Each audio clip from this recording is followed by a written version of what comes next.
Hello बच्चों, चलिए प्रश्न को पढ़ते हैं और समझते हैं। निम्नलिखित फलनों के सांतत्यता की जांच कीजिए। और हमें फलन दिया है एफ एक्स बराबर एक्स प्लस एक यदि एक्स का मान एक या एक से अधिक है, और एक्स का वर्ग प्लस एक यदि एक्स का मान एक से कम है। प्रश्न को हल करने से पहले हम प्रश्न के लिए मुख्य अवधारणा लिख लेते हैं। तो इस प्रश्न के लिए मुख्य अवधारणा जिसकी सहायता से इस प्रश्न को हल किया जाएगा।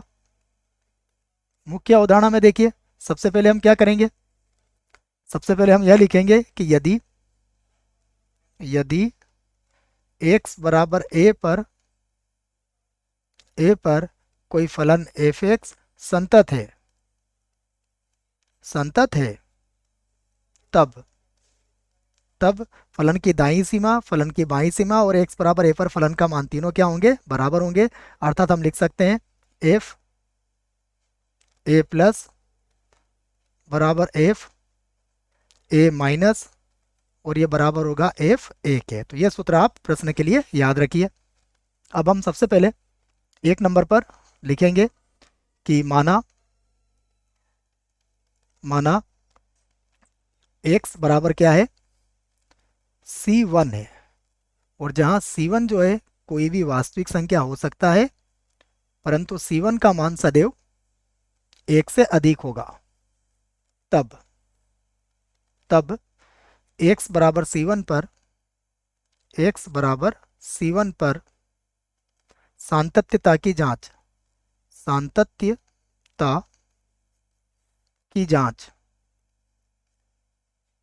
हम करेंगे। तो जब सांतत्यता की जांच यहाँ पर करेंगे तो देखिए क्या होगा। जब x का मान एक से अधिक होगा तो हर बार फलन जो होगा x प्लस एक ही प्रयोग में लिया जाएगा। तो हम कह सकते हैं कि एफ C1 प्लस बराबर होगा एफ C1 माइनस, और बराबर होगा एफ C1 के। और ये तीनों ही किसके बराबर आएंगे, देखिए ये तीनों ही बराबर आएंगे C1 प्लस एक के। तो इसका अर्थ क्या हुआ कि अतः x का मान यदि एक से अधिक है पर एफ एक्स क्या है, संतत है। तो एक से यदि अधिक है तो फलन हमारा सदैव सतत होगा। अब हम x का मान यदि एक से कम है तो उस पर जांच कर लेते हैं। तो फिर से लिखता हूं मैं दो नंबर पर कि माना x बराबर C2, और C2 क्या है, C2 एक से कम है, और C2 का मान कोई भी वास्तविक संख्या हो सकता है। तो इस स्थिति में लिखेंगे हम कि x बराबर C2 पर सांतत्यता की जांच सांतत्यता की जांच करेंगे। हम जांच करेंगे तो हमें क्या मिलेगा, देखिए हम बात करेंगे एफ C2 प्लस की बराबर एफ ये C2 माइनस होगा, और बराबर एफ ये C2 के बराबर होगा। क्यों बराबर होगा इसको समझिएगा आप, क्योंकि हम इस फलन का प्रयोग करेंगे x का वर्ग प्लस एक का, और ये किसके बराबर हो जाएगा, C2 का वर्ग प्लस एक के। तो ये तीनों ही किसके बराबर आएंगे, ये तीनों ही बराबर आएंगे C2 का वर्ग प्लस एक के। तो हम ये कह सकते हैं कि अतः यदि x का मान एक से अधिक है, ये एक से कम है बच्चों, है ना, एक से अधिक वाला तो हमने ऐसा स्थिति ले ली थी, यहाँ पर हम एक से कम वाली स्थिति ले रहे हैं। तो मैं इसको लिख देता हूँ फिर से, इसको यहाँ से हटा के क्या लिखेंगे हम कि अतः x का मान यदि एक से कम है पर एफ एक्स क्या है, संतत है। अब हम नंबर 3 पर x बराबर एक पर जांच करेंगे। तो अब हम लिख देते हैं इसको कि x बराबर एक पर सांतत्यता की जांच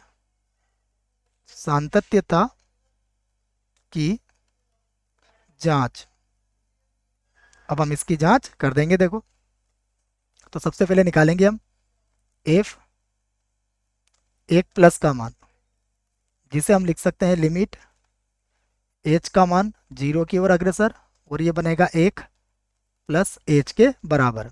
इसका मान हम रख देंगे। तो यहाँ पर लिखता हूँ मैं फिर से बराबर लिमिट एच का मान 0 की ओर अग्रसर। अब एक प्लस एच के लिए देखिए कौन सा फलन हम प्रयोग में लेके आएंगे, एक से अधिक के लिए एक्स प्लस एक हमें लिखना है। तो एक्स के स्थान पर क्या आ जाएगा, एक प्लस एच। तो यहाँ लिख दूंगा मैं, एक्स के स्थान पर आ जाएगा 1 + h और +1। यदि हमने h का मान यहाँ पर 0 रखा तो हमें कितना मिलेगा, 2 मिलेगा। अब हम ज्ञात करेंगे f 1 माइनस अर्थात 1 पर बाईं सीमा, जिसे हम लिख सकते हैं लिमिट h का मान 0 की ओर अग्रसर, और ये होगा f 1 माइनस h के बराबर। फिर से लिखूंगा मैं लिमिट h का मान 0 की ओर अग्रसर। अब 1 माइनस h के लिए देखिए, 1 माइनस h के लिए हमें 1 से कम के लिए x की घात 2 + 1 का प्रयोग करना पड़ेगा। तो यहाँ लिख देता हूँ मैं 1 माइनस h की घात 2, और उसके बाद क्या है देखिए +1 है, तो यहाँ लिख दूंगा मैं +1, और यहाँ पर h का मान 0 रखेंगे तो 1 और 1 यहाँ पर कितना मिल जाएगा हमें, हमें मिल जाएगा 2। अब हम एक x बराबर 1 पर फलन का मान भी ज्ञात करेंगे। तो जब 1 पर फलन का मान ज्ञात करेंगे तो यह आएगा 1 का वर्ग +1 बराबर कितना आ जाएगा, 2। तो हम कह सकते हैं कि यहाँ देखिए तीनों ही मान क्या है हमारे, बराबर आए। तो यहाँ f 1+ बराबर है f 1 माइनस, और ये बराबर है f 1 के। तो हम कह सकते हैं कि अतः x बराबर 1 पर फलन संतत है। तो अब हमने ये देखा कि फलन 1 से कम पर भी सतत है, 1 से अधिक पर भी सतत है, और 1 पर भी सतत है। तो हम कह सकते हैं कि इसलिए f(x) सर्वत्र सतत फलन है,